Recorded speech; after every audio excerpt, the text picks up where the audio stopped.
Bea, honey, it is such a pleasure to have you on the show. I am so excited for you and your book. I can't wait to get into this conversation. How are you doing?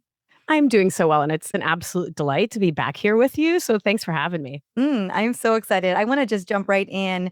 I know a lot of people, particularly women, feel stuck in patterns of overgiving, perfectionism, people pleasing, the big one, but they can't always name why or even understand why. Like they don't tie it back to beliefs.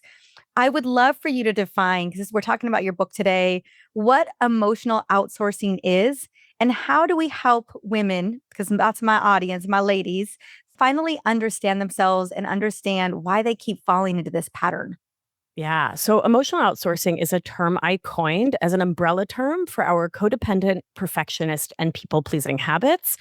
And we can get into why I don't like those words in a second. But Yeah, sure. first, it's when we chronically and habitually source our sense of the three most vital human needs: safety, belonging, and worth from everyone and everything outside of ourselves instead of from within at a great cost to self. Ooh. Okay, break that down for me a little Yeah, bit more. I like to pause and let that land. Yeah, so I was like, it's landed for me, but I want to go deeper. Yeah, right on. So the chronically and habitually is so important. We're not making choices here. So I don't like the term perfectionist, first of all, because no one who has that habit thinks that they're perfect. They think they're messing up all the time. So there's this like, it doesn't fit me, but I'm doing it, but it doesn't fit me. And so we don't get help. Perfectionist also carries like, I hear some kind of choicefulness in there. Like you're choosing to be a perfectionist when in fact, it's often coming from a lot of childhood wounding, right? Yeah, absolutely. And curious, is there nuance here? And maybe asking for a friend, wink, wink. Like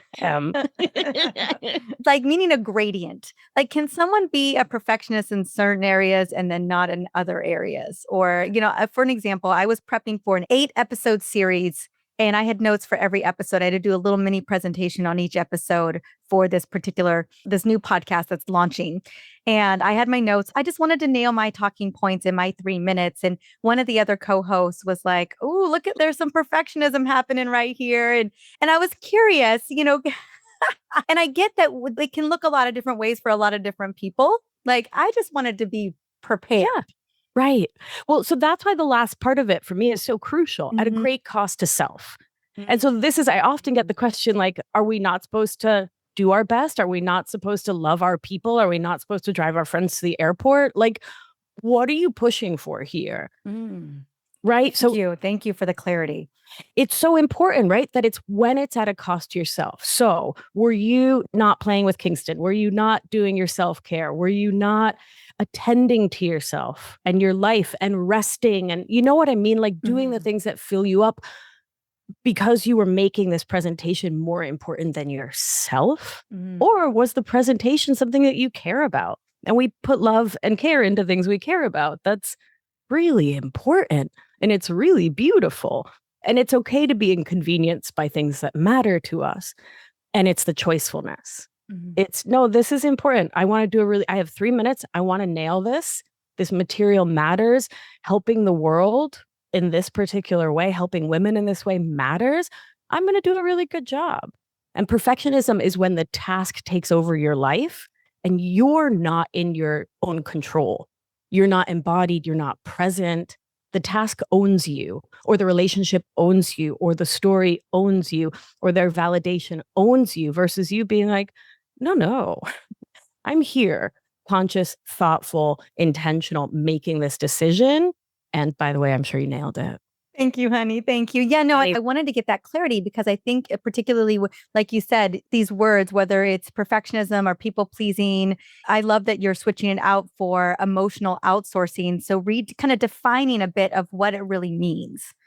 Yeah, because it's about what you're trying to get by what you're giving, right? It becomes this tit for tat kind of vie for power and control and manipulation without any idea that that's what you're doing. Right. And this is where you say that emotional outsourcing lives in the nervous system and the body, not necessarily the mind. Right. So we have to start with the body because this is about attachment at its core. And it's about implicit memory, procedural memory. So when we're little, we're wicked smart and we figure out exactly how to get safety, belonging, and worth from the adults in our lives.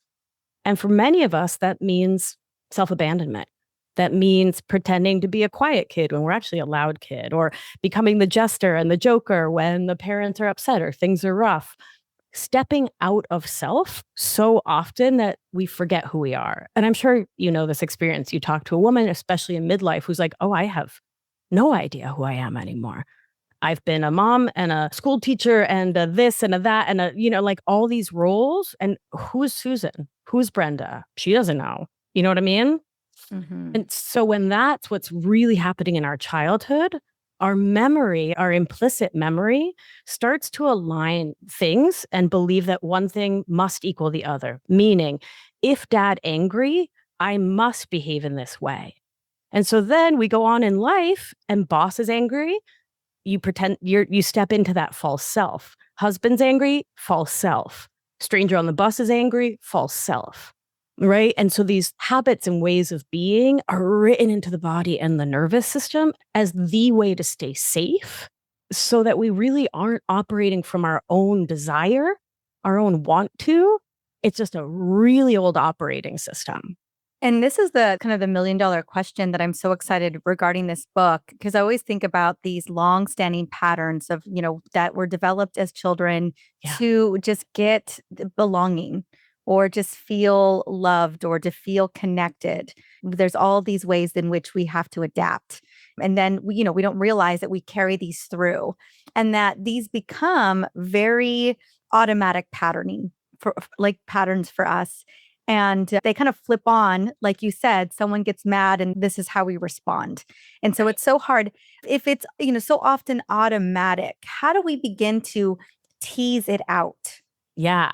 Tease it out. So this is when thought work comes in. Mm-hmm. This is when we can use, and the thought work I teach I call it the thought work protocol, and it's using a cognitive behavioral theory based model. I bring in some work from the Stoics. I bring in in somatics, of course, but we really need to start to step into being our watcher and to start recognizing that you are not your thoughts.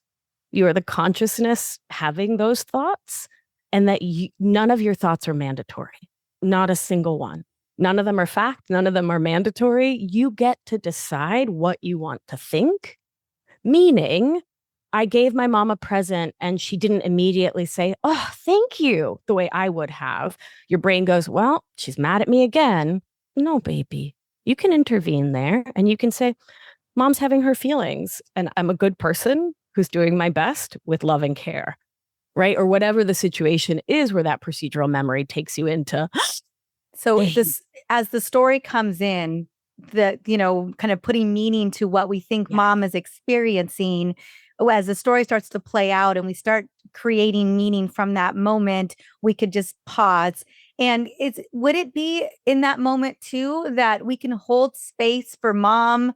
Because who knows what mom's got going on? Maybe she had a bad day. Maybe she has gas. Maybe that's my favorite one. Oh, yes, or maybe her stuff is playing out that has nothing to do with you.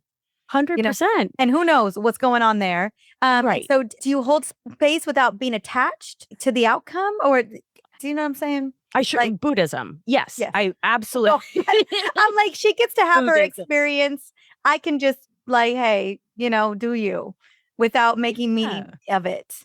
Right. But what you do, so yes, of course. So there's a whole section of the book where I talk about projection and how we project our inner wounds onto others. I grew up with someone who was very emotionally immature, and she was chronically and constantly offended by like everything. I remember one of my little cousins didn't want to be held by her.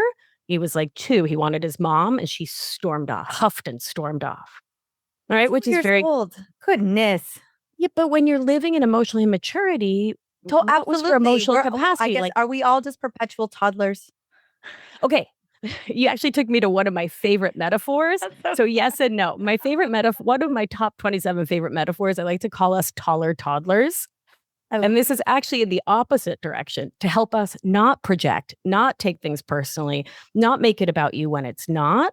One of the first and most important steps, and we both come from healthcare, you're going to love this, is Treat yourself like a taller toddler. Do you need a snack? Do you need sunshine? Do you need a nap? Do you need to play with a friend? Do you need to color? Do you need water? Totally. Do you need to poop? Like, Yeah, for what do you real. need to do? Yeah, water, snack, sleep. Yeah, Yeah. some Because play. part of this whole thing, and then we'll loop back to emotional immaturity, is that one of the first signs that can be that we're in emotional outsourcing is that we've totally disregarded our biological impulses. So I want everyone listening, if you've ever held your pee for way too many hours because I just got to get this one spreadsheet done, Or I got to finish this interview or this meeting or whatever it is. whatever right? it is. You're not taking care of yourself in that moment. You're choosing Right. out of your needs.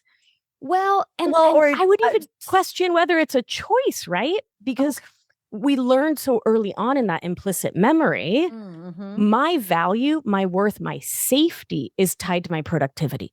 It's tied to what I do for others, right? It's tied to having dad's drink ready for him when he comes home. It's having the kitchen clean when mom wakes up from her nap. It's tied to taking really good care of the other kids. It's tied to, right? And so I have to perform XYZ way to get love.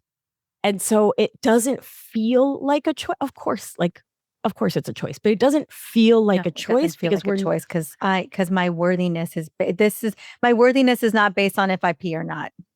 It's based on if I get this thing done. Exactly. I struggle with this significantly. Two things I struggle with, and I'm curious how many. I mean, all the people that you get to work with.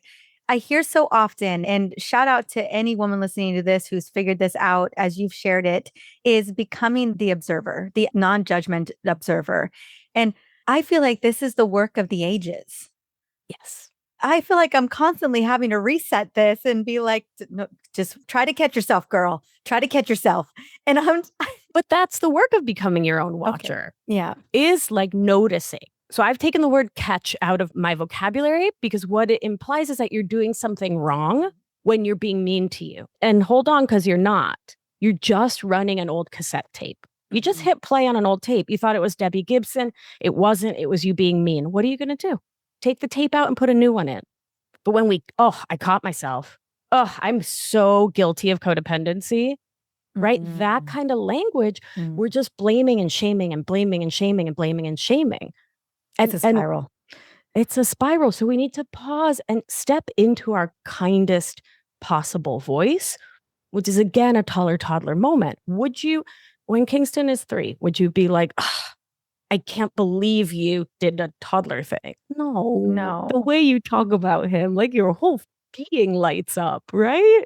You would be so sweet and so loving. And so that's that work, is to say like, oh, I was being mean to me. Look at that. I was in that habit. Okay, I'm going to take a breath.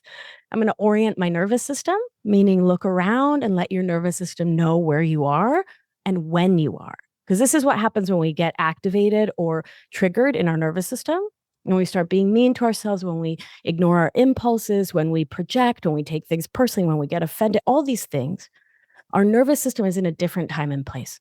It thinks you're 6 or 16 or 26 or 36, but you're not the grown woman right here, right now, with 2 feet on the floor. So you simply, to orient your nervous system, look around the room you're in or the space you're in and name 3 things you can see: door, cat, plant.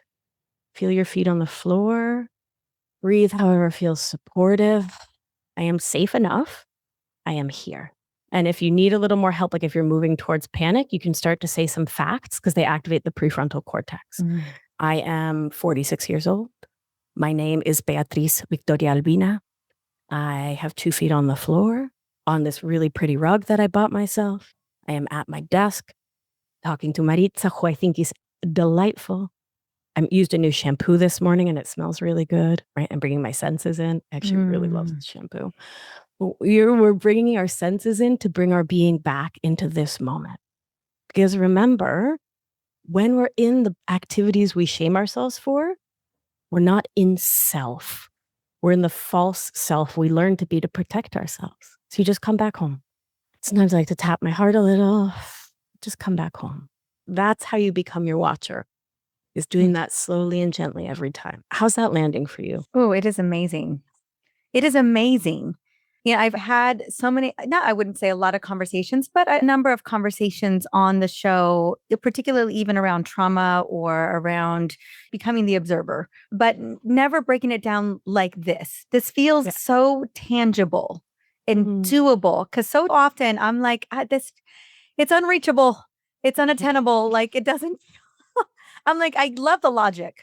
I love it. And I'm like, it feels hard to grasp. Yep. Yeah. Yeah. I have a lot of fancy degrees and certificates and things. And at the end of the day, I'm a nurse who was a kindergarten teacher. You know what I mean? Like we Mm. have to make it accessible or we're not changing the world. No, and it's so often I've loved the idea of it. And I'm like, oh, this is so pretty for so many for people who can. I'm like, who are the people that are doing this? You know, I'm Right. like, I keep Yeah. falling back into my patterns because they feel so automatic. Well, because reenactment.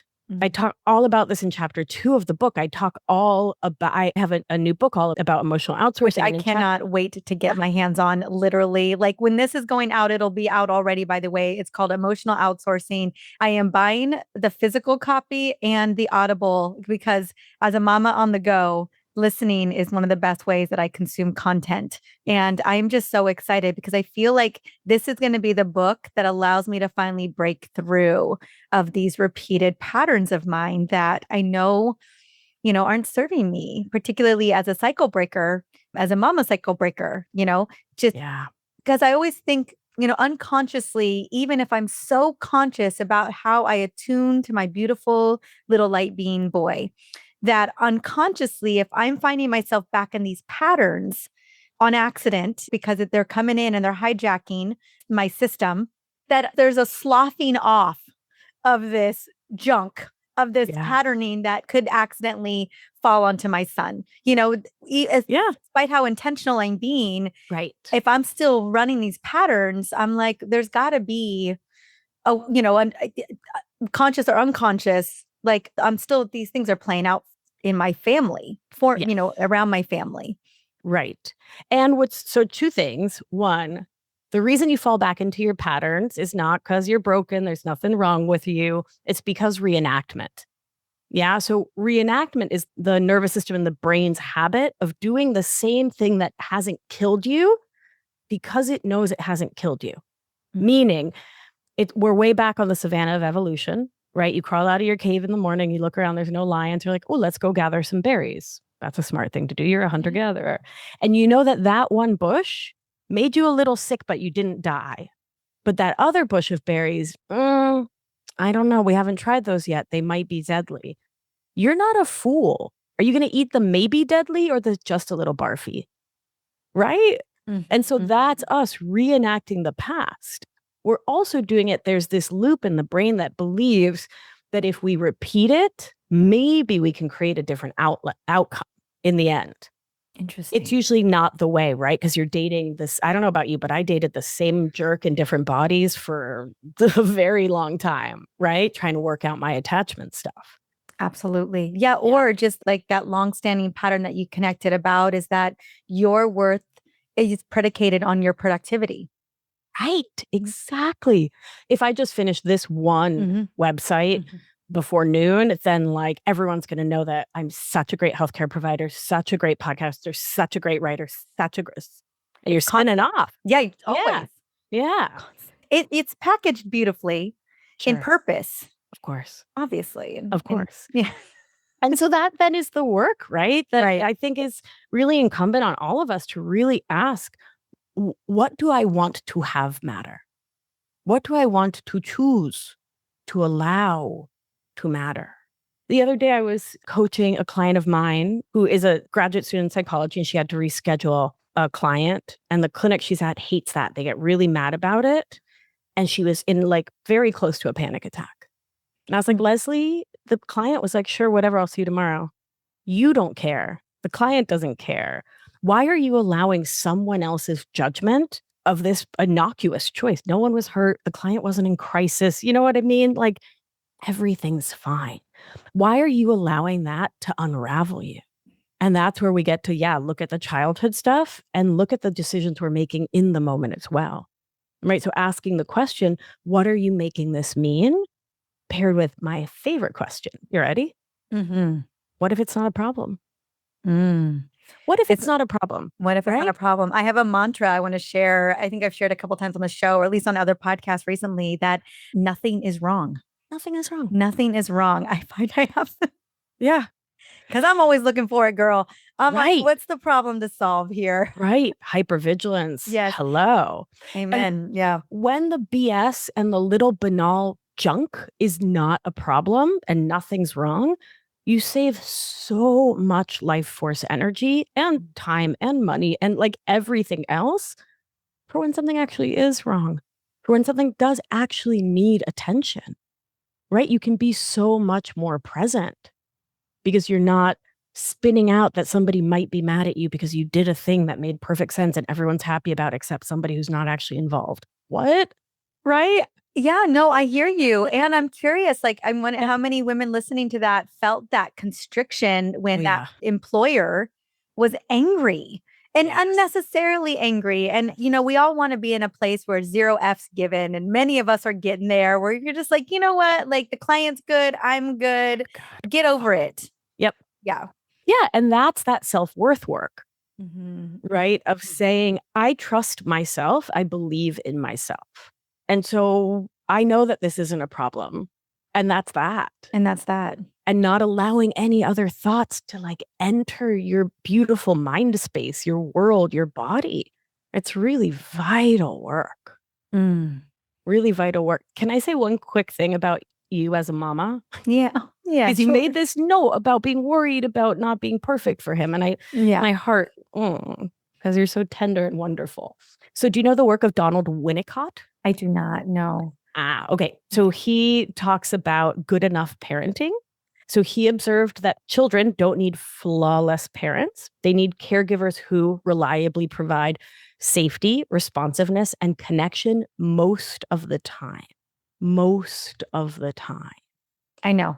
I know. I hear that. I have heard it. People are like, it's good enough. I'm like, for who? Well, but for his little nervous system. Yeah, his little nervous system, right? I It's don't like, want him to feel like I'm overdoing for him, and then he's picking up on that energy too. And I know I'm following back into this pattern. I think what our children and our partners and our friends and our communities and ourselves want and need from us the most is presence, Agreed. is I agree. attunement and presence. Yeah. And in emotional outsourcing, we're so worried. What do they think of me? Do they think I did a good enough job? Do they think I'm pretty enough or smart enough or thin enough or strong enough or not strong enough? Blah, blah, blah, blah, that we're in our minds spinning, projecting onto everyone else, and we cannot be present. And so it really is this work of calling our presence home.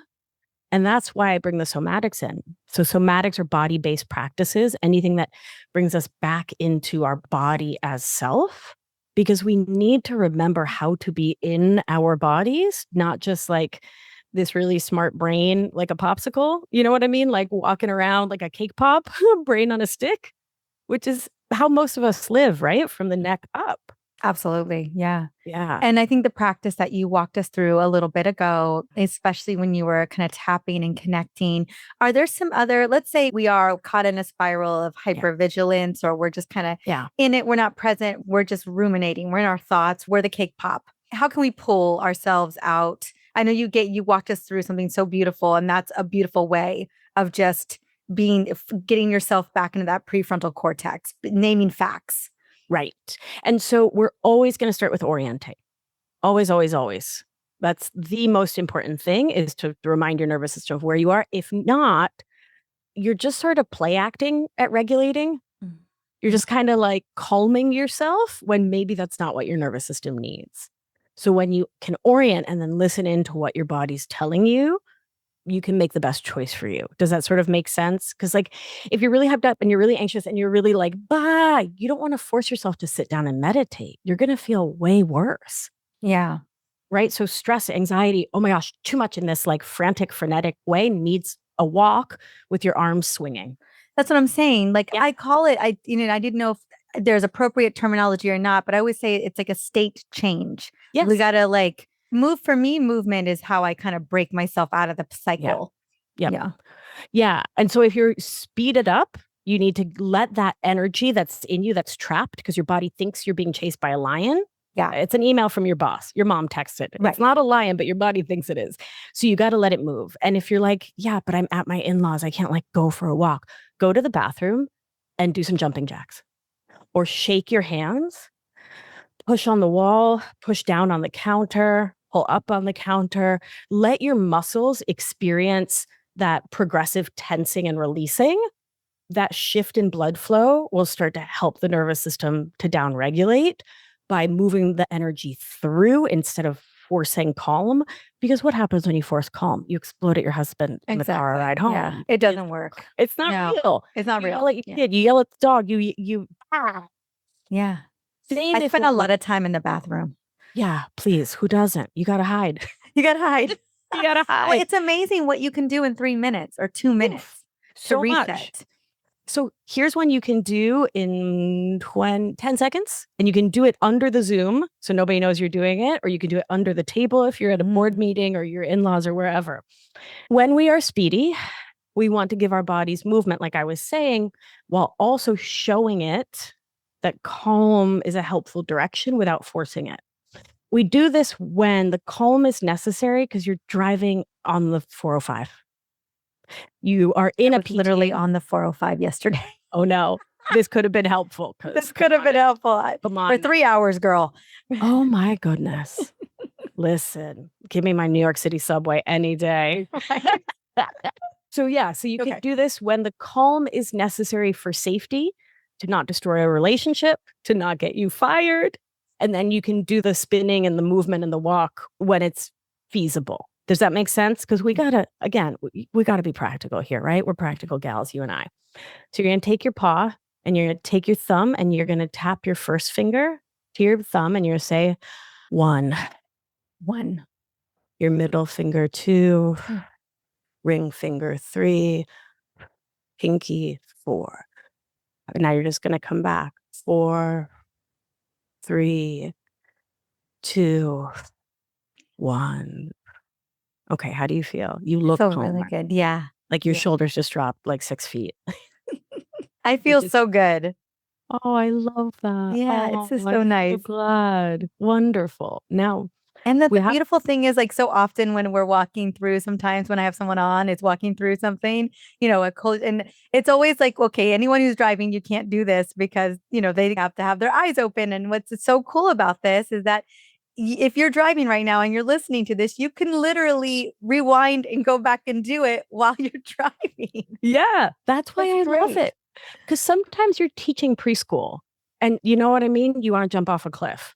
Sometimes you're in a boardroom and your CEO is being a jerk and you're the CFO, so you can't yell at her, right? Mm-hmm. Sometimes we need to regulate because we're in society, we're in the world. You know what I mean? Mm-hmm. I do, and yes. Listen, I love meditation. I love teaching breath work. I love taking 90 minutes to do a beautiful long practice. And that's important.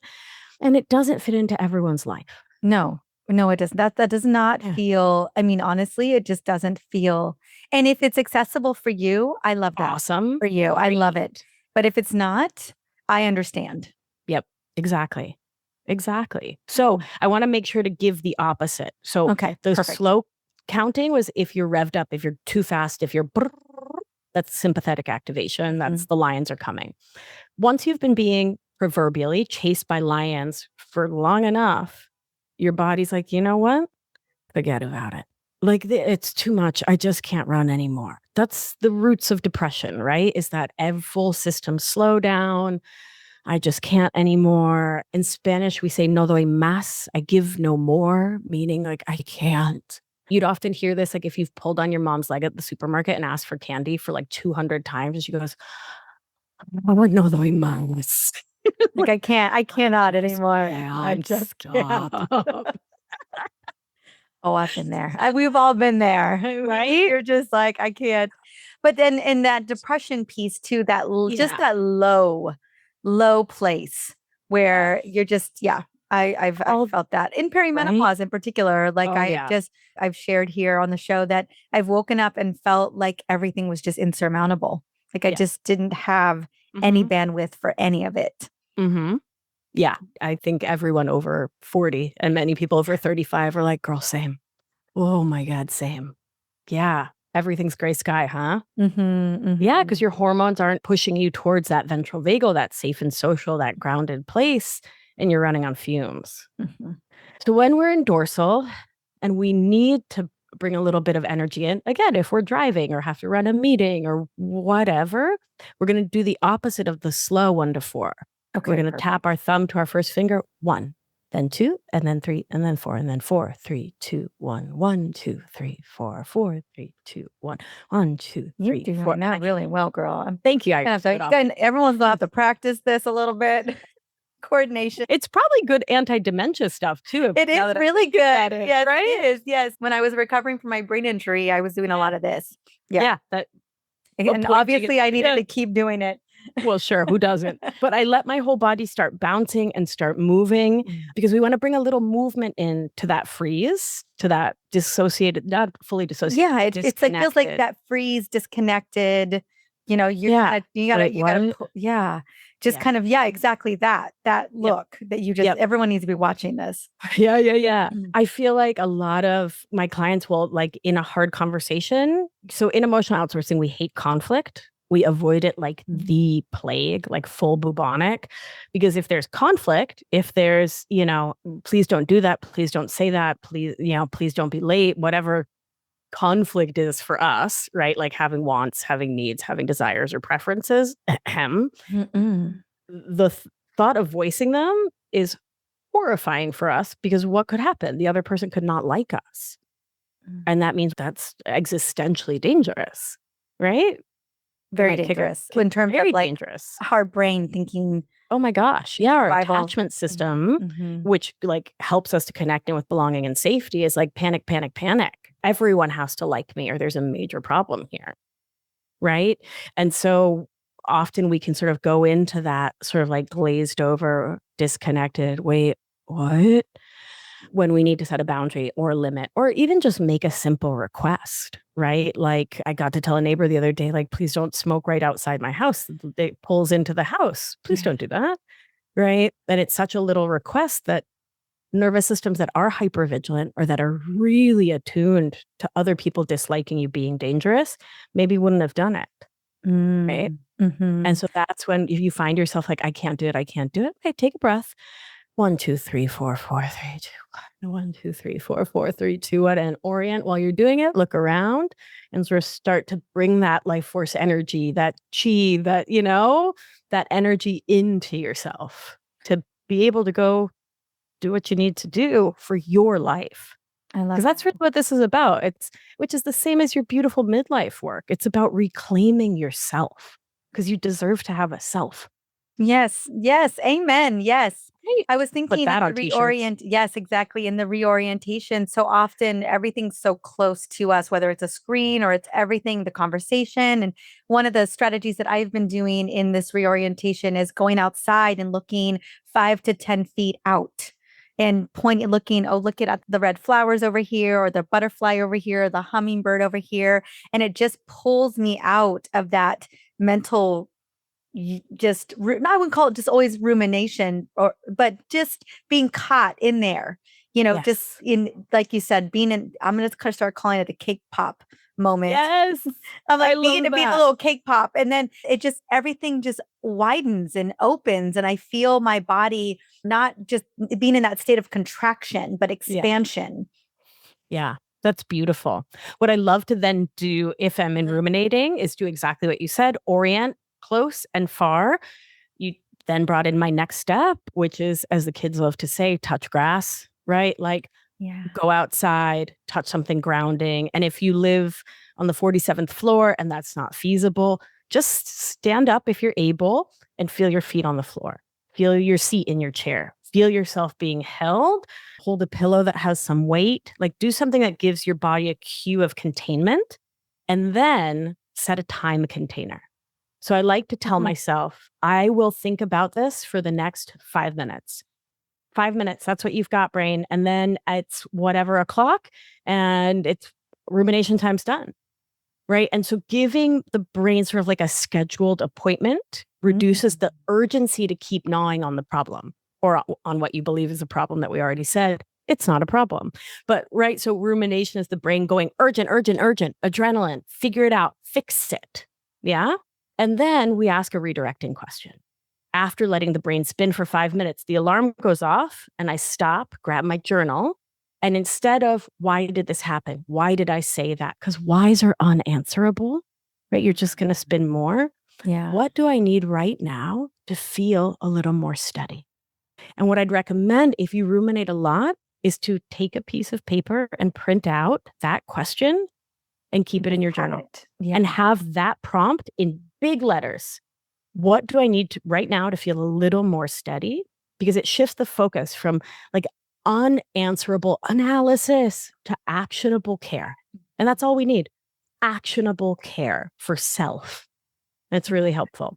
Will you try it and let me know how it goes? Yeah, absolutely. Okay. Great. And I kind of feel, for me, I would like to have this a couple places, like in the bathroom.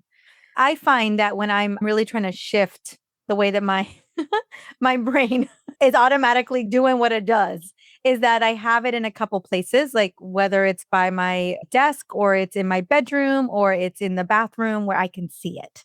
It's kind of like when at 2 or 3 o'clock in the afternoon, because back when I was younger, I was operating in a stress response system and I would just burn out by 2 or 3 o'clock. And the way that I self-soothed that was usually, well, back in the day, embarrassed to admit this, but it was a Diet Pepsi and it was a York peppermint patty. Like this was, and then it got upgraded to cappuccinos and Kind bars.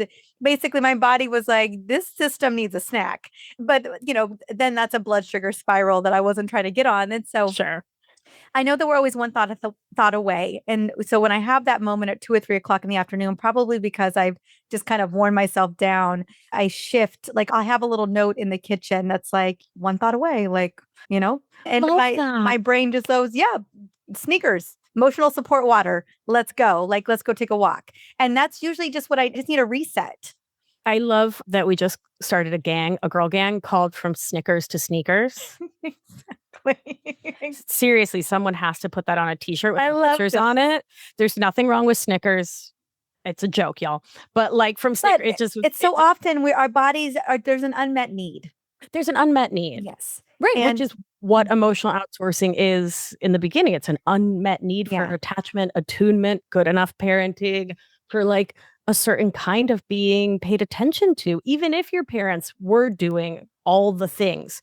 If you had ballet and karate and summer camp and all the like trappings of good parenting, if you didn't get what you are so obviously giving your baby, right? That like, hi, little mister, I see you. I love you, right? That attunement.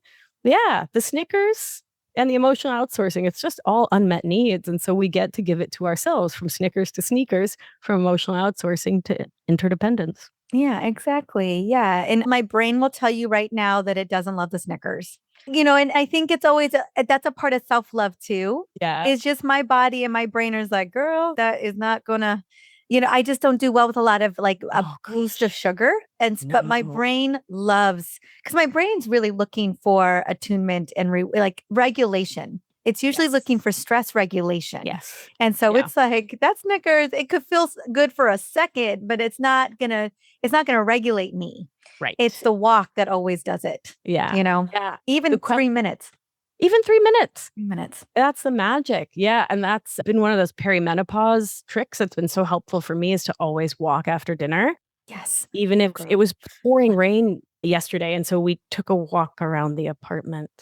Nice. We did like 10 loops of the apartment, because what else were we going to do? Yeah, right? I know. Yeah. Pouring rain. It's pouring rain. Yeah. Yeah. We don't get a lot of that here. I'm not going to lie, but listen, I'll send you some rain. I'll send it your way. Don't you worry. Little buckets on their way to you.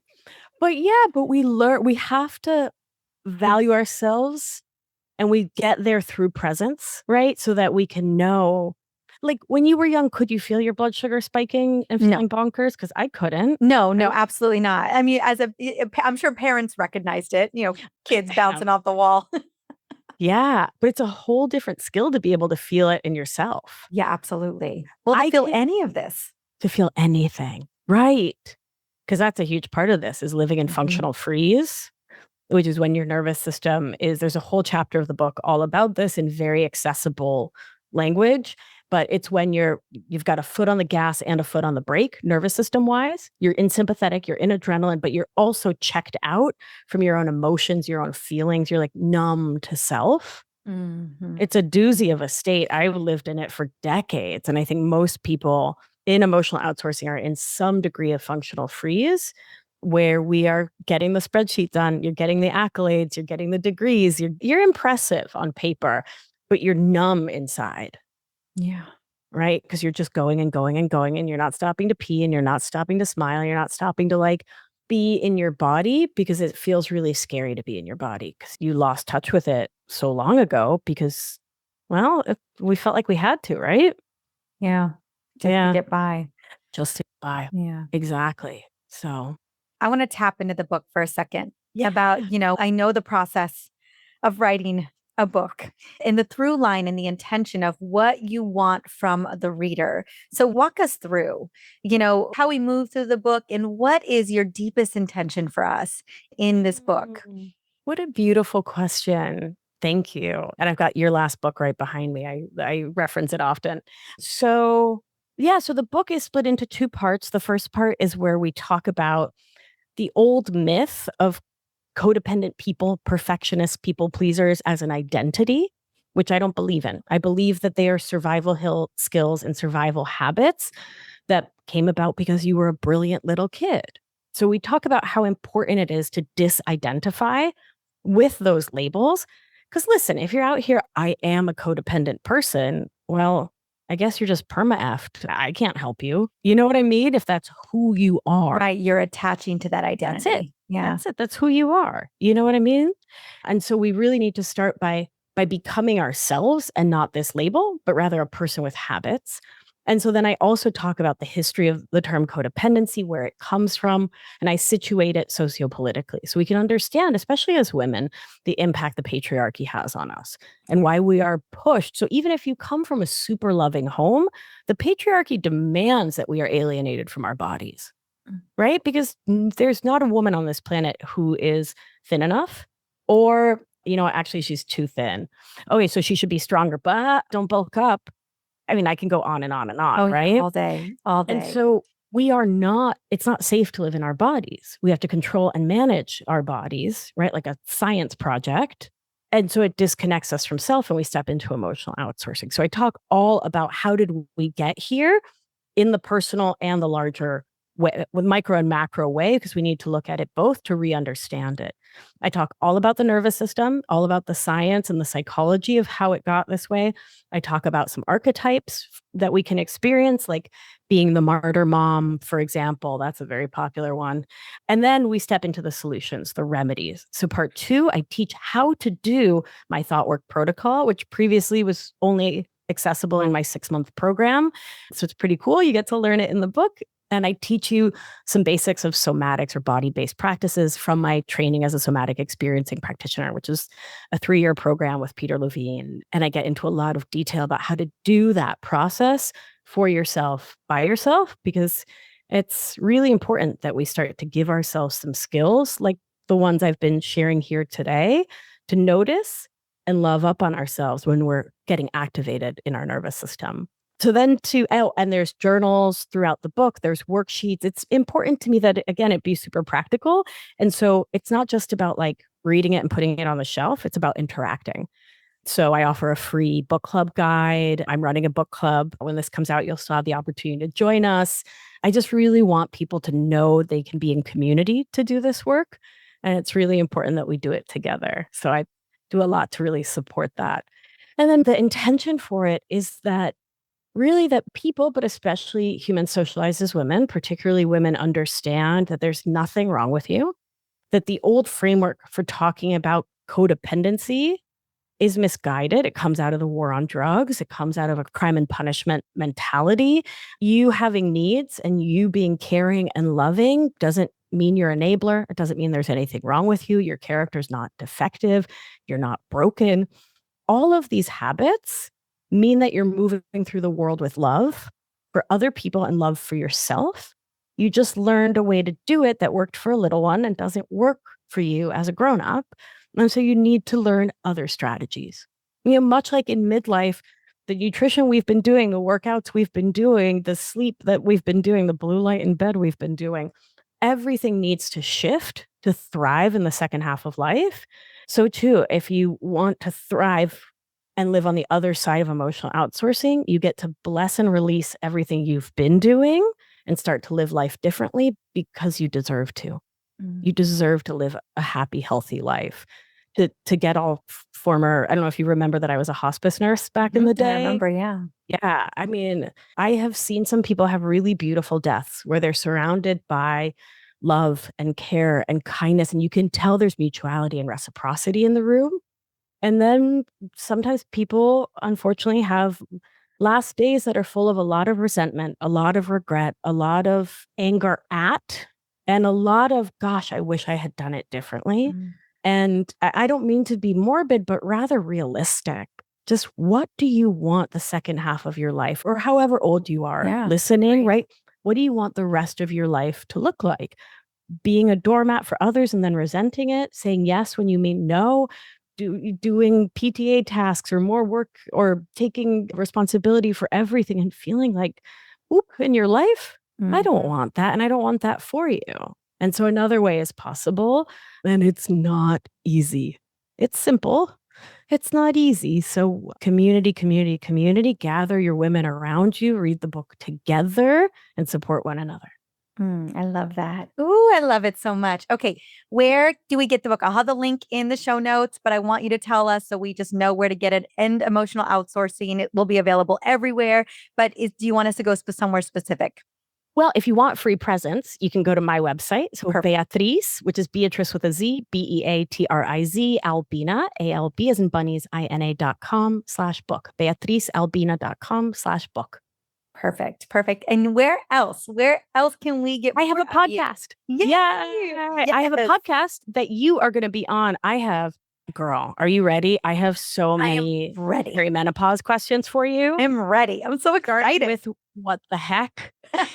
I love that question. The next question, just so you're prepared, is, are you kidding me? So my favorite is, how dare you? Great. We'll be asking all three of those when you are on Feminist Wellness. It's a really fun show. And you can find me on Instagram. I give good gram at my whole darn name. It's Beatriz Victoria Albina, NP, for nurse practitioner. Perfect. Thank you so much for sharing your beautiful wisdom, making it practical, and for this gorgeous, beautiful gift that is your book. Thank you. All right, honey. I'll see you soon. Thank you so much for watching. Now, if you found this video helpful, give it a thumbs up and share your thoughts in the comments. And if you are ready to learn more about perimenopause and how to navigate with a lot of ease and grace, be sure to subscribe to this channel so that you can join our community. Don't forget to share this video with someone that you love, that you know is navigating the perimenopause journey as well, because they deserve to feel their best too. See you in the next video.